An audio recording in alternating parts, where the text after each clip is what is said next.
नमस्कार and welcome all of you to the beautiful platform of Job Mantra. Job Mantra के बेहतरीन platform पे आप सभी का स्वागत है। यह है आप लोग का अर्थव्यवस्था का दूसरा लेक्चर।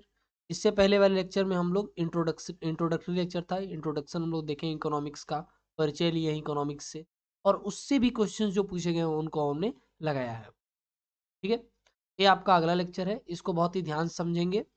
नेशनल इनकम, राष्ट्रीय आय, नेशनल इनकम अकाउंटिंग इतना इंपॉर्टेंट टॉपिक है, काफ़ी मगअप हो जाते हैं बच्चे इसमें आके, एक में चीज़ें फंसने लगती है, इसलिए इसको बहुत ही ध्यान से समझेंगे। ठीक है, सबसे पहले राष्ट्रीय आय होता क्या है?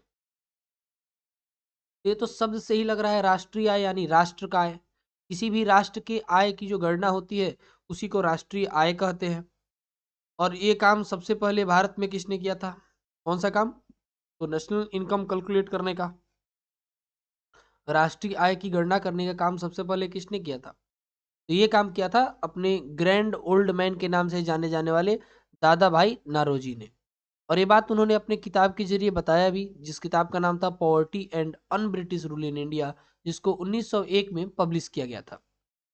आगे चलकर नेशनल इनकम कमेटी, राष्ट्रीय आय समिति बनाई गई 1949 में, जिसके अध्यक्ष पीसी महानालोबिस को बनाया गया।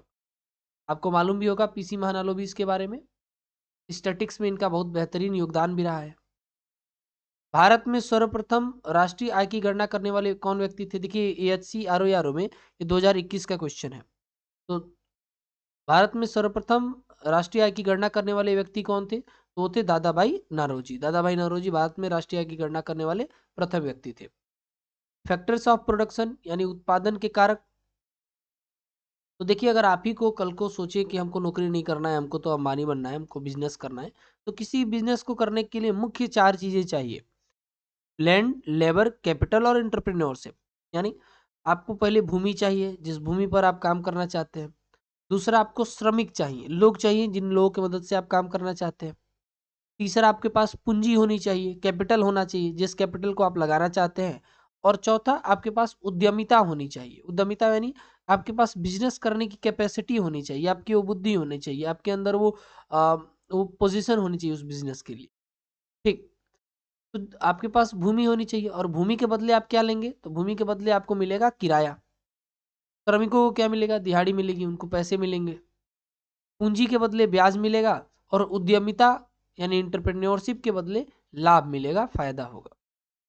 अब हम पढ़ते हैं राष्ट्रीय आय मापन के तरीके कि किन किन तरीकों से राष्ट्रीय आय को मापा जा सकता है।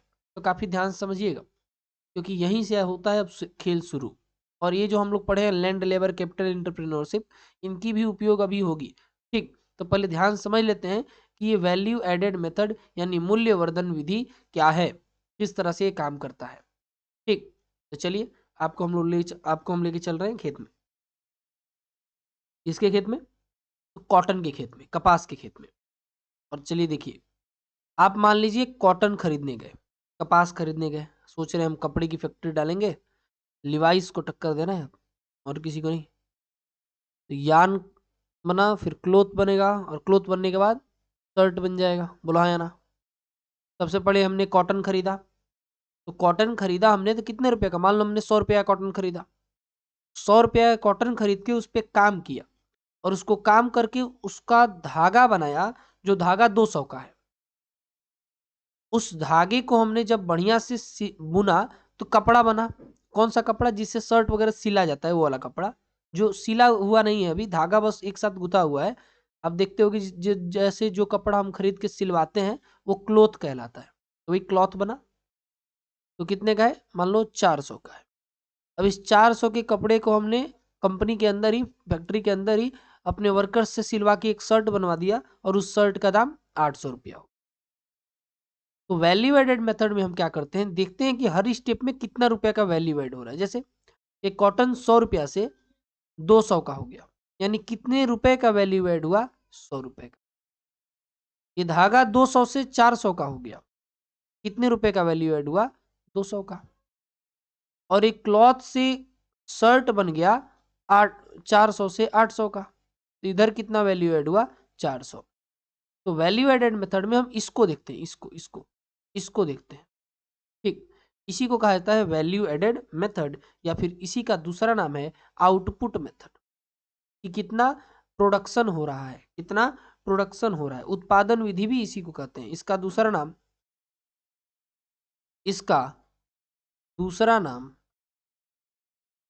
दूसरा नाम उत्पादन विधि है। उत्पादन विधि है। अब कहाँ कहाँ इसका इस्तेमाल होता है, इससे क्वेश्चन पूछता है। जैसे एक बार क्वेश्चन पूछ दिया था कि कृषि को कृषि के आय को कृषि के आय को किस विधि द्वारा मापा जाता है, किस विधि द्वारा मापा जाता है, जरा देखेंगे ध्यान से। ए, ऑप्शन ए है, ये वाला सी है, बी है, इधर डी है। मान लीजिए हम कह दें एक मूल्यवर्धन विधि है, मूल्यवर्धन विधि, ठीक।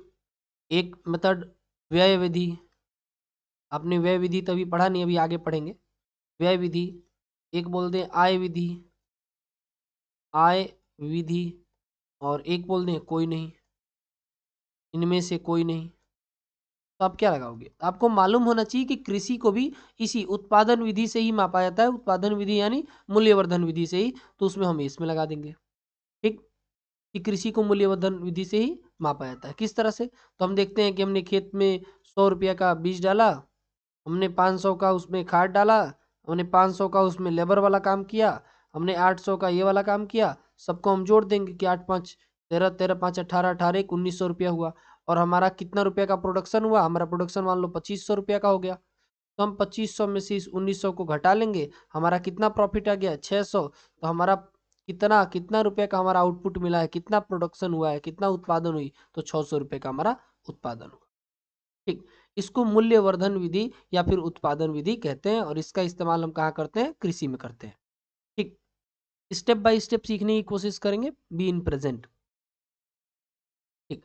अगला है आय विधि, इनकम मेथड। इसमें हम आय के बारे में देखते हैं, इसमें सिर्फ और सिर्फ हम आय जोड़ेंगे, आय। इनकम मेथड यानी आय विधि, ठीक। जैसे फैक्टर ऑफ प्रोडक्शन जितना पैसा देगा, जितना उत्पादन के कारकों से जो भी पैसा आएगा उन सबको जोड़ देंगे। तो आय विधि से हमको मालूम चल जाएगा कि राष्ट्र की आय कितनी है। जैसे हम जोड़ लेंगे कि किराया कितना आ रहा है, लैंड से किराया कितना आ रहा है, ठीक, रेंट कितना आ रहा है। हम जोड़ लेंगे कि लेबर्स का, लैंड भूमि से किराया कितना आ रहा है, लेबर्स को दहाड़ी कितना दिया जा रहा है यानी वेज कितना है, ठीक। इसमें हम जोड़ लेंगे कि कैपिटल का इंटरेस्ट कितना आ रहा है यानी पूंजी का ब्याज कितना आ रहा है। इसमें हम जोड़ लेंगे कि लाभ कितना हो रहा है यानी प्रॉफिट कितना हो रहा है। तो हमको मालूम चल जाएगा कितना टोटल हुआ, ठीक। हिंदी में देख लीजिए जरा, रेंट को क्या है हिंदी में कहते हैं? किराया। तो इसको एक बार और डिटेल में ही समझ लो। चलो देखो, लैंड से क्या मिलेगा? किराया मिलेगा। लेबर से क्या मिलेगा?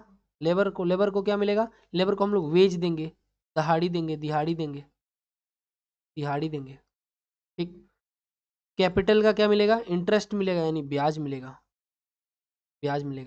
और एंटरप्रेन्योरशिप का क्या मिलेगा हमको? लाभ मिलेगा। तो इन सबको क्या करेंगे? आपस में जोड़ देंगे, सिंपल सी बात है। अगर हमको निकालना हो इनकम मेथड से टोटल कमाई कितनी है, तो हम जोड़ देंगे कि किराया कितना है, दिहाड़ी कितनी है, ठीक, ब्याज कितना है, और लाभ कितना है। हमको मालूम चल जाएगा टोटल। इन सभी हम अंगों से अगर हम जोड़ देंगे तो हमको मालूम चल जाएगा कि टोटल चाहिए हमको कितना, ठीक। तो यही है आय विधि के बाद हमको किसके बारे में पढ़ना है? जरा देखिए ध्यान से। आय विधि के बारे में बाद हम लोग को पढ़ना है व्यय विधि के बारे में, और व्यय विधि भी काफी इंपॉर्टेंट है। एक्सपेंडिचर मेथड यानी व्यय विधि व्यय विधि व्यय देखेंगे ध्यान से। व्यय विधि को समझने की कोशिश करेंगे क्योंकि इससे क्वेश्चन अक्सर पूछे जाते हैं। तो व्यय विधि में हम देखेंगे कि एक देश में टोटल खर्चे कितने हो रहे हैं। जैसे जैसे एक देश में टोटल खर्चे कहाँ कहाँ होते हैं? एक तो देश में खपत होता होगा चीजों का, कंजप्शन होता होगा। शॉर्ट फॉर्म में जैसे हमको लिखना है ना, तो वहाँ पे हम ABCD लिखेंगे, क ख ग तो लिखेंगे नहीं, इसलिए आपको वहाँ पे घबराना नहीं है, बस चैन से बने रहना है। ठीक, जैसे खपत कहाँ कहाँ होगा, तो एक तो कंजप्शन होगा, खपत होगा। देश में टोटल व्यय कहाँ कहाँ होगा, तो एक तो खपत होगा यानी कंजप्शन होगा। ठीक, दूसरा सरकारी खर्चा होगा, सरकारी खर्चा, कि इस एम्प्लॉय को इतना सैलरी देना है, ये करना है, वो करना है। तो गवर्नमेंट का एक्सपेंडिचर है तो जी लिख दे रहे हैं, सरकार का है तो जी, जी फॉर गवर्नमेंट। ठीक, अगला, अगला इन्वेस्टमेंट होगा। अगला क्या होगा, इन्वेस्टमेंट होगा। सरकार अलग अलग जगहों पर इन्वेस्ट करेगी। ठीक है, तो इन्वेस्टमेंट होगा, इन्वेस्टमेंट होगा, उसको हम क्या लिख देंगे, आई लिख देंगे। अगला निर्यात होगा, निर्यात होगा, वहां पे हम ई लिख देंगे। आयात भी होगा, देश कुछ आयात करेगी तो उधर भी पैसे का हेरफेर होगा, उधर हम क्या लिख दे रहे हैं, उधर मान लीजिए हम एक्स लिख दे रहे हैं। ठीक है, फिर एक्सपोर्ट में एक्स लिख दे रहे हैं और इसमें एम लिख दे रहे हैं, क्योंकि ज़्यादातर बुक्स में ऐसे ही लेके चल रहा है। ठीक, कि जो देश दे रहा है उधर वो एक्स और जो आ रहा है उधर एम। ठीक, तो आप एक हमके बात बताओ, हमको आप एक बात बताओ कि जो खपत हो रहा है वो तो सी, फिर गवर्नमेंट का खर्चा यानी जी, ये सब जुड़ रहा है। इन्वेस्टमेंट की तो पैसा आया, मतलब पैसा गया देश के पास, देश के पास से, तो इधर भी क्या हो जाएगा, आई प्लस प्लस।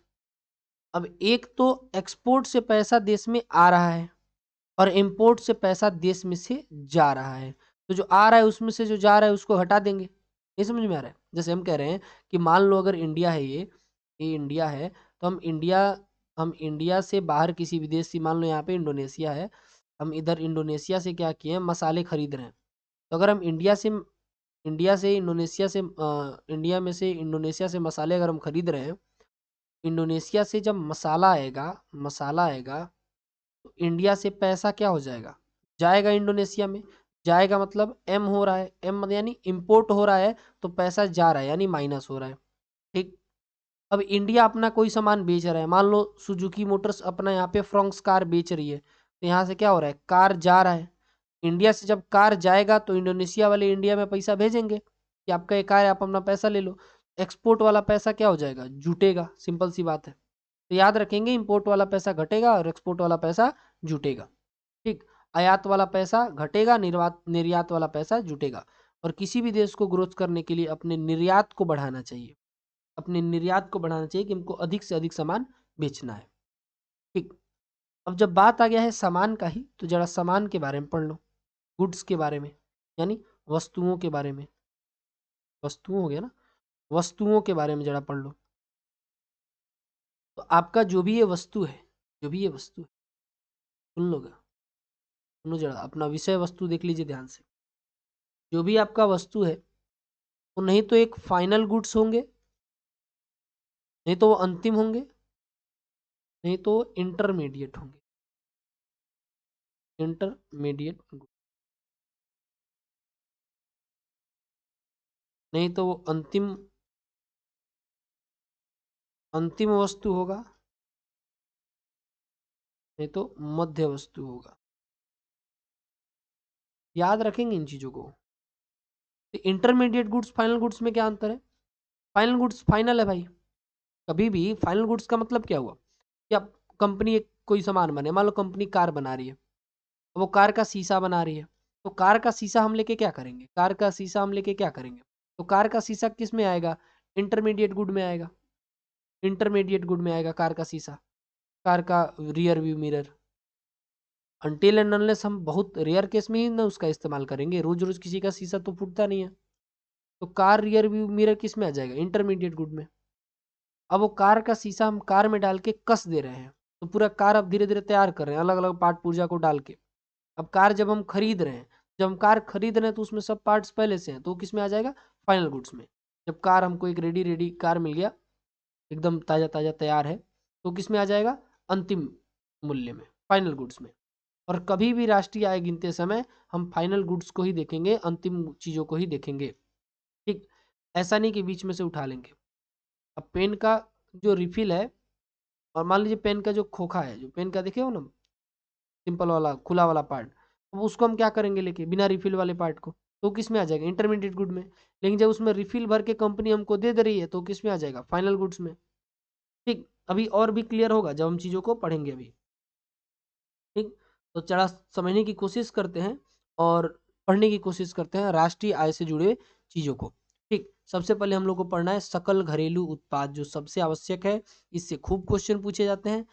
तैयार हो जाइए पढ़ने के लिए। GDP, gross domestic gross domestic products, सकल घरेलू उत्पाद, सकल घरेलू उत्पाद, ग्रॉस डोमेस्टिक प्रोडक्ट्स। देखेंगे ध्यान से, इसमें क्या होता है, इसमें किसी भी देश में, किसी भी देश में जो टोटल अंतिम मूल्य जो होते हैं किसी भी वस्तु का और सर्विसेज का, यानी सेवाओं का, किसी भी देश के बाउंड्री के अंदर उनके वस्तुओं और सेवाओं का 1 साल के अंदर उत्पादित कुल अंतिम मूल्य को ही सकल घरेलू उत्पाद कहते हैं। कॉम्प्लेक्स हो गया ना, अभी मैं लिख रहा हूँ आसान हो जाएगा। किसी भी देश में, किसी भी देश के सीमा के अंदर, सीमा के अंदर उत्पादित उत्पादित कुल कुल वस्तु एवं सेवाओं का, वस्तु एवं सेवाओं का, किसी भी देश के सीमा के अंदर उत्पादित कुल वस्तु एवं सेवाओं का अंतिम मूल्य, अंतिम मूल्य खासकर कितने में, एक वित्तीय वर्ष में, एक वित्तीय वर्ष का अंतिम मूल्य क्या कहलाता है, सकल घरेलू उत्पाद, सकल घरेलू उत्पाद, उत्पाद यानी जीडीपी कहलाता है, कहलाता। इसको एकदम रट लेंगे, डेफिनेटली रट लेंगे, मैं बोल रहा हूँ। क्यों, क्योंकि मैंने टर्म्स बहुत सोच समझ के इसमें ऐड किए हैं। किसी भी देश के सीमा के अंदर, याद रखेंगे, कहा सीमा के अंदर, देश के सीमा के अंदर। ठीक, हम नहीं यहाँ पे बात करें कि वो इंडियन है कि पाकिस्तानी है, नहीं। अगर वो इंडिया के अंदर प्रोडक्शन हुआ है तो भले ही वो विदेशी है, इसके अंदर काउंट किया जाएगा। मान लो कल को कोई विदेशी कंपनी, सुजुकी शायद विदेशी कंपनी है ना, मान लो कोई भी कंपनी हो, एमजी हेक्टर विदेशी कंपनी है कार की, तो आके इंडिया में अगर प्रोडक्शन कर रहा है तो उसको जीडीपी के अंदर ऐड करेंगे, बिकॉज क्योंकि वो देश के अंदर प्रोडक्शन हो रहा है। और टाटा मोटर्स तो इंडियन कंपनी है, अगर उसका कोई ब्रांच अमेरिका में प्रोडक्शन कर रहा है तो उसको जीडीपी के अंदर ऐड नहीं किया जाएगा, बिकॉज वो इंडिया में प्रोडक्शन नहीं हो रहा है। देश के सीमा के अंदर जो भी प्रोडक्शन हो रहा है वो सब जीडीपी के अंदर ऐड किया जाएगा। ठीक, एक और बात है, सेकेंड हैंड चीज़ों को इसमें ऐड नहीं किया जाता है, क्योंकि जब वो नया होगा तब तो ऐड किया ही गया था, फिर क्या ऐड करना। तो सेकेंड हैंड चीज़ों को ऐड नहीं किया जाएगा, कोई भी चीज़ जो सेकेंड हैंड माल है उसको ऐड नहीं किया जाएगा, सेकेंड हैंड चीज़ों को ऐड नहीं किया जाता। ठीक, अब ये जीडीपी का कॉन्सेप्ट किसने दिया था, तो जीडीपी का कॉन्सेप्ट, जीडीपी का कॉन्सेप्ट कॉन्सेप्ट जीडीपी का कॉन्सेप्ट एक अमेरिकन, रशियन अमेरिकन इकोनॉमिस्ट था जिसका नाम था साइमन कजनेट्स, उसने दिया था। किसने, साइमन कजनेट्स ने दिया था, साइमन कजनेट्स ने दिया था, साइमन कजनेट्स ने दिया था। इस बात को याद रखेंगे कि जीडीपी का कॉन्सेप्ट किसने दिया था, साइमन कजनेट्स ने दिया था।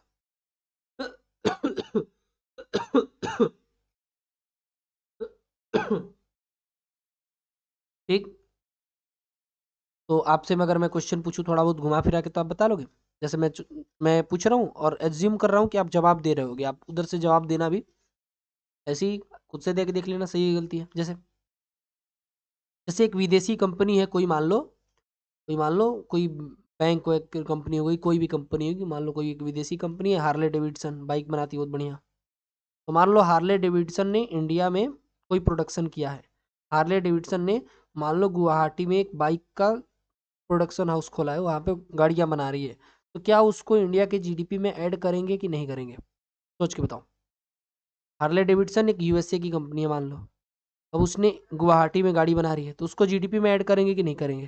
तो जी करेंगे। क्यों? क्योंकि इंडिया में, गुवाहाटी कहाँ है? इंडिया में, इंडिया के अंदर बना रहा है। इससे मतलब ही नहीं है कि वो देश का अंदर का है कि देश का बाहर का है। ठीक, बस देश के अंदर प्रोडक्शन हो रहा है तो ऐड करेंगे, बाहर होता तो नहीं करते, सिंपल सी बात है। अगला चीज, अब ये जीडीपी तो हमने पढ़ लिया, ये जीडीपी है।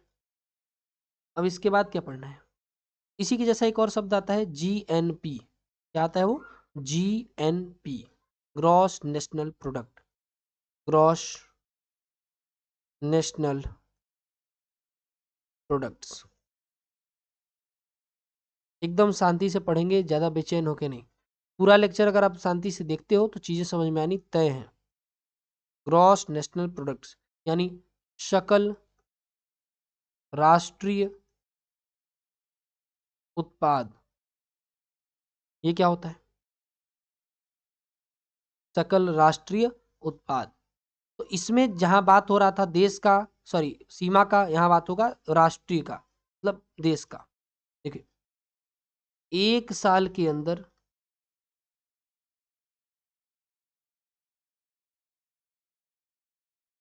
देखिए इसमें क्या पढ़ेंगे, वहां पे क्या हमने पढ़ा था? किसी भी देश की सीमा के अंदर उत्पादित कुल वस्तुएं और सेवाओं का मूल्य सकल घरेलू उत्पाद कहलाता है। अगर इंडिया की बात होगा तो इंडिया की सीमा के अंदर देखेंगे। ठीक, किसी भी किसी भी देश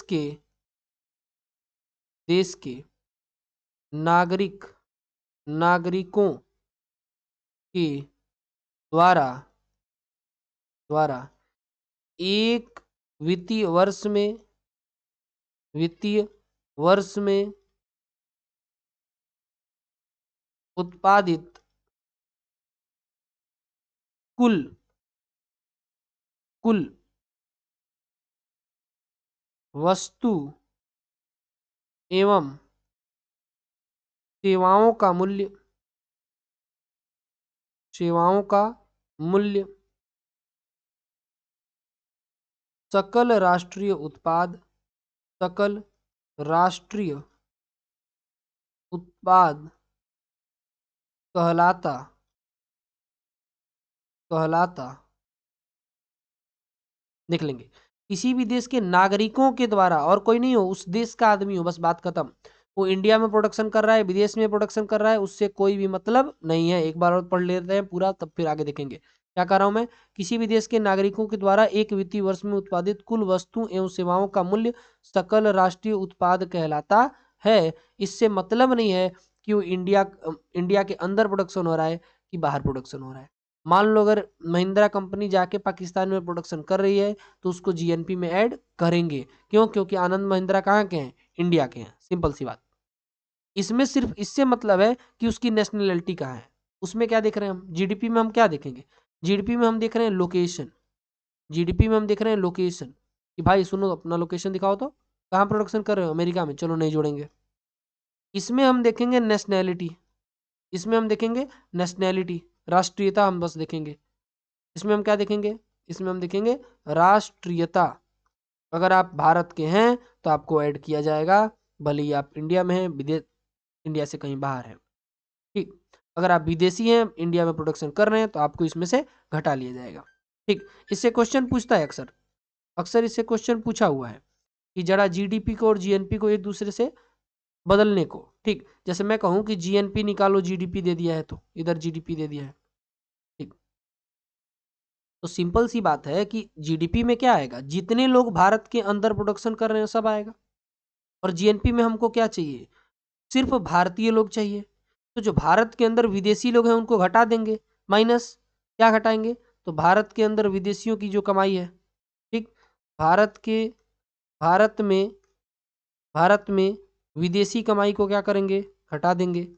विदेशी कमाई, विदेशियों की कमाई, इसको क्या करेंगे? घटा देंगे। जोड़ेंगे किसको? तो विदेश में भी तो भारत के लोग कमा रहे हैं, क्योंकि इसमें हम देखना है नेशनैलिटी।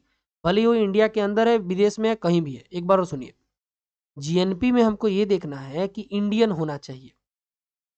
वो अमेरिका में कमा रहा है, इंडिया में कमा रहा है, उससे कोई मतलब नहीं है। अगर वो बंदा इंडिया का है, बात खत्म। वो कहीं भी कमा रहा है, मतलब नहीं है। जीडीपी में हमको चाहिए कि देश के अंदर है, वो इंडिया का है, पाकिस्तान का है, कोई मतलब नहीं है।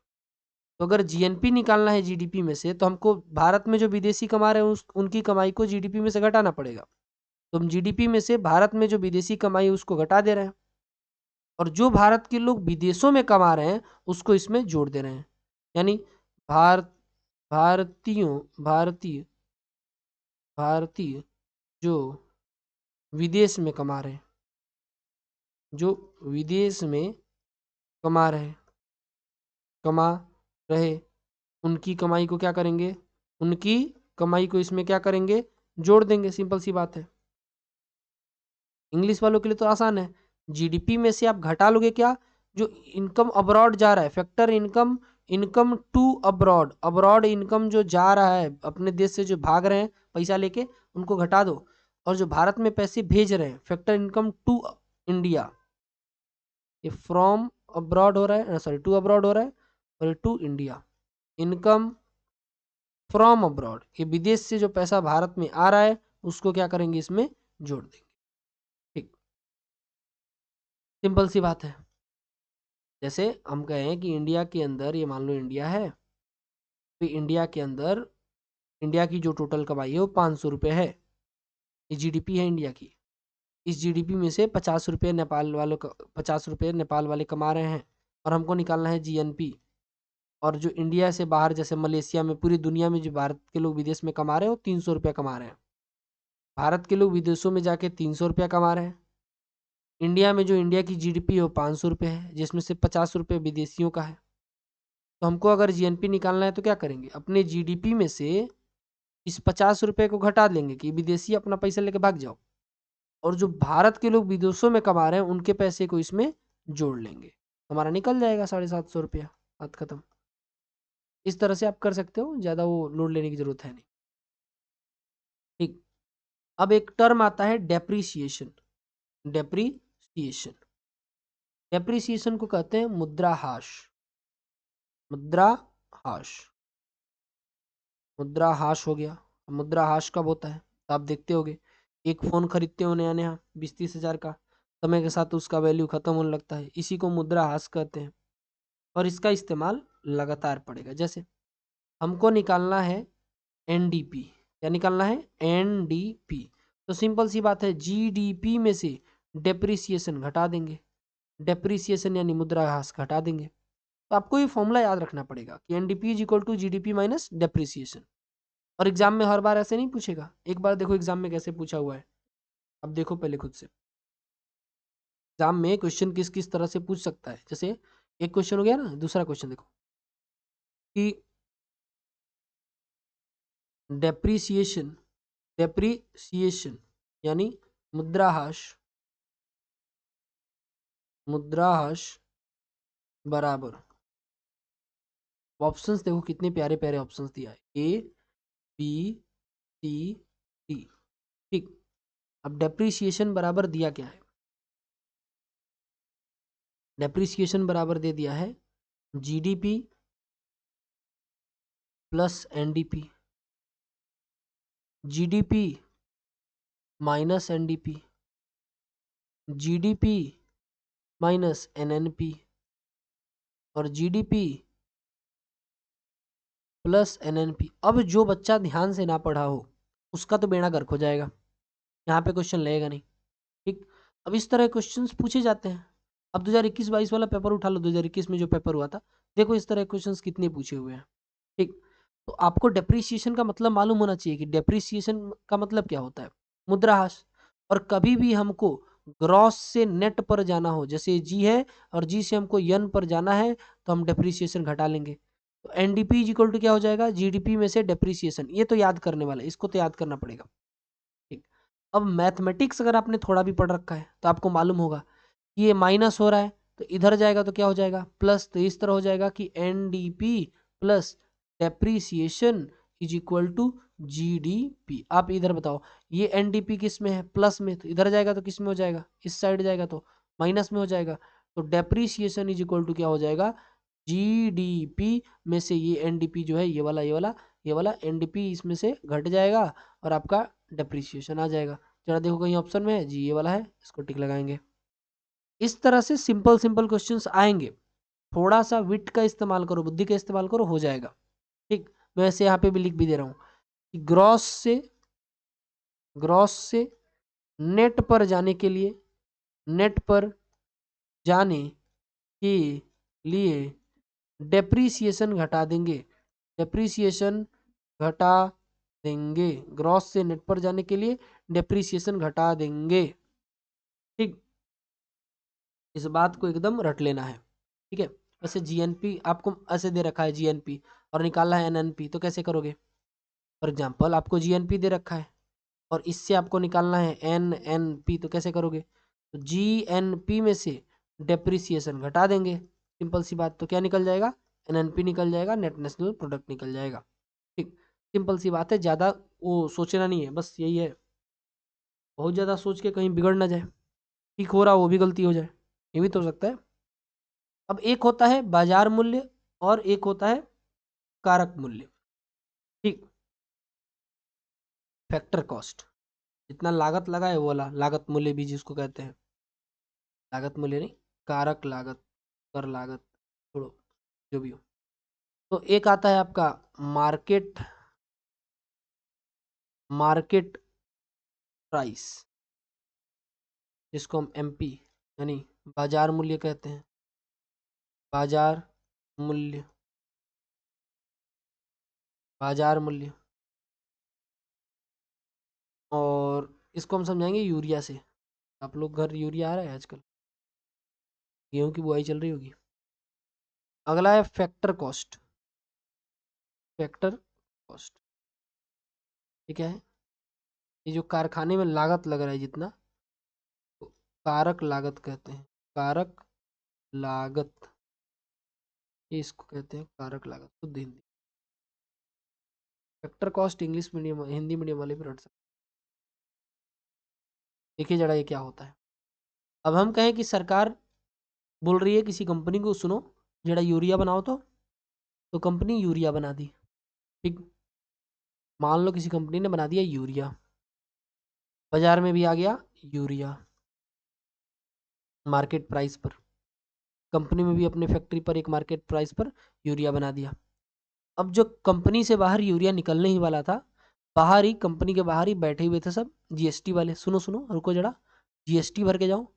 एक इनडायरेक्ट टैक्स उस पर से मांग लिए। जैसे ही उस पर इनडायरेक्ट टैक्स लगाएंगे, बताओ उसका दाम बढ़ेगा कि घटेगा? मान लो उसका दाम पहले था 250 रुपया, अब उस पर इनडायरेक्ट टैक्स 70 रुपया लग गया, तो दाम बढ़ा कि घटा? बढ़ गया। अब दाम उसका 320 हो गया। तो इनडायरेक्ट टैक्स इस पर लगा देंगे, इनडायरेक्ट टैक्स, जिसको हम कह सकते हैं आईटी। आईटी टैक्स लगा दिए।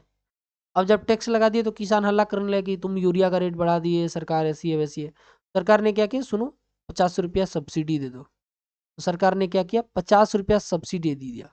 अब जब सब्सिडी देगी सरकार, तो चीज़ों का दाम बढ़ेगा कि घटेगा? तो जायज बात है, सब्सिडी दिया ही जाता है घटाने के लिए, तो चीज़ों का दाम थोड़ा घट जाएगा। तो जो यूरिया 320 का था, 50 का सब्सिडी दिया, वो गया 270 का, सिंपल सी बात। तो सब्सिडी वाला प्राइस क्या होगा, इसमें से घटेगा। सब्सिडी वाला क्या हो जाएगा, घटेगा। पहले गैस में भी सब्सिडी आता था, आपको याद याद होगा। ठीक, तो आपको जो मार्केट प्राइस कैसे बना है, फैक्टर कॉस्ट में इनडायरेक्ट टैक्स को जोड़ दिया गया है और सब्सिडी को घटा दिया गया है, तो मार्केट प्राइस बन गया है। ठीक है, अब क्वेश्चन आता है, सुनो जरा, कंपेयर इधर से उधर करके दिखाओ। तो जरा फैक्टर कॉस्ट को मार्केट प्राइस में बदल के दिखाओ, फैक्टर कॉस्ट को। तो फैक्टर कॉस्ट को मार्केट प्राइस में बदलने के लिए क्या करेंगे, बताओ क्या करेंगे? फैक्टर फैक्टर कॉस्ट को, या फिर तो मान लीजिए हमारा फैक्टर कॉस्ट है, इसमें हम क्या जोड़ देंगे, इसमें हम जोड़ देंगे आईटी, इनडायरेक्ट टैक्स, और घटा क्या लेंगे, सब्सिडी, हो जाएगा बात खत्म। हम बोल रहे हैं जरा फैक्टर कॉस्ट को मार्केट प्राइस को फैक्टर कॉस्ट में बदल के देखो, मार्केट प्राइस को। तो मार्केट प्राइस यहाँ पे हमारा कितना रुपया है, 270 रुपया, 270 रुपया। सरकार ने क्या किया, हमसे पूछ रहा है कि बताओ ये 270 रुपया में जो सामान तुमको मिल रहा है ये बना कैसे है। तो हम बोलेंगे सुनिए सर, ये बना तो है, ये बना तो है कितने में, 250 में। बना कितने में है, 250 में। देखो अगर हमसे पूछे कितने में बना है, किस तरह से बना है, तो कैसे हम बताएंगे। देखिए जरा, हमसे कहे कि फैक्टर कॉस्ट को, एफसी को एमपी में बदलो, एमपी में बदलो। अगर क्वेश्चन आ जाए तो कैसे बदलेंगे, इस तरह से नहीं आएगा, बट लिखा रहेगा बढ़िया से, भी बताएंगे किस तरह से लिखा रहेगा। तो किस तरह से आएगा, किस तरह से हम बदलेंगे एफसी को एमपी में, या फिर एमपी को एफसी में। एमपी को एफसी में बदलो। ये दो क्वेश्चन हो गए, किस तरह से करेंगे। तो पहला हो गया, दूसरा हो गया, हमको एमपी निकालना है एफसी के मदद से। तो एफसी में क्या करेंगे, टैक्स को जोड़ देंगे, सब्सिडी घटा देंगे, हमारा बन जाएगा, सिंपल सी बात। ठीक, मार्केट प्राइस को, सॉरी फैक्टर कॉस्ट को मार्केट प्राइस में बदलना है। तो फैक्टर कॉस्ट हमारा कितना है, 250 रुपया। मार्केट में भेजने के लिए हमको क्या करना पड़ेगा, 50-70 रुपया सरकार टैक्स लगाइए, 50 रुपया छोड़ दिए, यानी कितना रुपया हो जाएगा हमारा, 270 रुपया, 20 रुपया बढ़ गया। अब सरकार कह रही है सुनो, ये जो मार्केट प्राइस है ना, मार्केट प्राइस, ये तो पहला था। सरकार बोल रही है ये जो मार्केट प्राइस है इसको फैक्टर कॉस्ट में बदलो, यानी एफसी में बदल लो मार्केट प्राइस को, मार्केट प्राइस को। तो हमको क्या करना होगा, जो हमको जोड़े होंगे वो घटाना होगा, जो घटाए होंगे उसको जोड़ देंगे। यानी हम सामान कितने में बना रहे थे भाई, सामान तो हम 250 में बना रहे थे, हमको 250 यहाँ पे लाना है। मार्केट प्राइस कितना है, 270 रुपया है। इनडायरेक्ट टैक्स हम कितना दे रहे थे, 70 रुपया दे रहे थे, तो 70 क्या करेंगे, इसमें से घटा देंगे। सब्सिडी कितना मिला, 50 रुपया, 50 रुपया करे क्या करेंगे, जोड़ देंगे। ठीक, मैथ तो आता है ना। इनडायरेक्ट टैक्स 70 रुपया घटाए, 50 रुपया ये जोड़े, कितना रुपया आ गया, वापस 250 आ जाएगा। ठीक, एक बार और समझो, हम कह रहे हैं फैक्टर कॉस्ट हमारा कितना है, 250 रुपया है। फैक्ट्री में हमारा 250 रुपया दाम है, मार्केट में कितना मिल रहा है, 270 रुपया। तो हमको 270 में से वो टैक्सवा घटाना पड़ेगा, फैक्ट्री के अंदर घुसाना है। तो फैक्ट्री के अंदर जैसे ही जाएगा टैक्स खत्म, 70 रुपया टैक्स घट जाएगा। और सरकार जो 50 रुपया का फायदा दे रही है उसको क्या करेंगे, जोड़ देंगे इसमें, हमको मिल जाएगा भाई वापस से अपना दाम। ठीक, इस तरह से अगर आप लगाओगे तो आपको आ जाएगा चीजें। ठीक है, तो चीजें जब एक बार आ जाएंगी बस बहुत है भाई।